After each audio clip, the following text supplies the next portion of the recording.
ভাৰতীয় ক্ৰিকেট দলৰ মুখ্য প্ৰশিক্ষকৰ দায়িত্বৰ পৰা আঁতৰাব পাৰে গৌতম গম্ভীৰক। দক্ষিণ আফ্ৰিকাৰ বিৰুদ্ধে টেষ্টত ভাৰতীয় শোচনীয় পৰাজয়ৰ পাছতেই BCCI মুখ্য প্ৰশিক্ষকক লৈ নাৰাজ হৈ আছিল।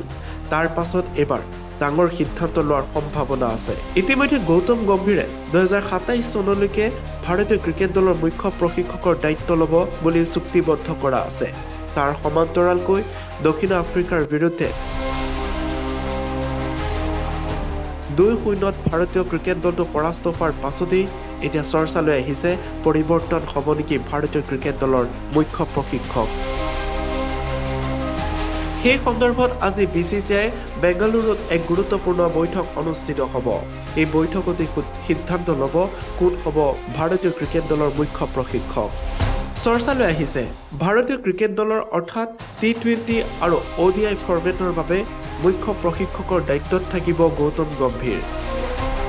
ইফালে টেষ্টৰ মুখ্য প্ৰশিক্ষকৰ দায়িত্বত থাকিব VVS লক্ষ্মণ।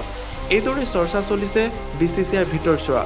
এক বিশেষ তথ্য অনুসৰি BCCI এই কথাই যেন সন্মত হৈছে, কাৰণ গৌতম গম্ভীৰৰ নেতৃত্বত বা গৌতম গম্ভীৰৰ মুখ্য প্ৰশিক্ষকৰ দায়িত্ব লোৱাৰ পাছতেই ভাৰতীয় ক্ৰিকেট দলত টেষ্টত শোচনীয় পৰাজয়ে যেন এক প্ৰকাৰ সেই কথাই ইংগিত দিছে। টেষ্টত যিহেতুকে ভাৰতীয় ক্ৰিকেট দলৰ শোচনীয় পৰাজয়ৰ পাছত BCCI এই সিদ্ধান্ত লোৱাৰ পূৰ্ণ সম্ভাৱনা আছে, যাতে সাপো মৰক লাঠিও নাভাগক নীতিৰ ভূমিকা ল'ব পাৰে BCCI। সেইবাবে ভাৰতীয় ক্ৰিকেট দলৰ টেষ্টৰ মুখ্য প্ৰশিক্ষকৰ দায়িত্বৰ পৰা গৌতম গম্ভীৰক আঁতৰাই VVS লক্ষ্মণক দিয়াৰ পূৰ্ণ সম্ভাৱনা আছে। ODI T20 ফৰ্মেটত গৌতম গম্ভীৰৰ মুখ্য প্ৰশিক্ষকৰ দায়িত্ব লাভ কৰাৰ পাছতেই ভাৰতীয় ক্ৰিকেট দলটোৱে উন্নতমানৰ প্ৰদৰ্শন কৰিছে, কিন্তু টেষ্টত শোচনীয় পৰাজয়, যাৰ পৰিপ্ৰেক্ষিতত VVS লক্ষ্মণৰ কথা ভাবি আছে BCCI।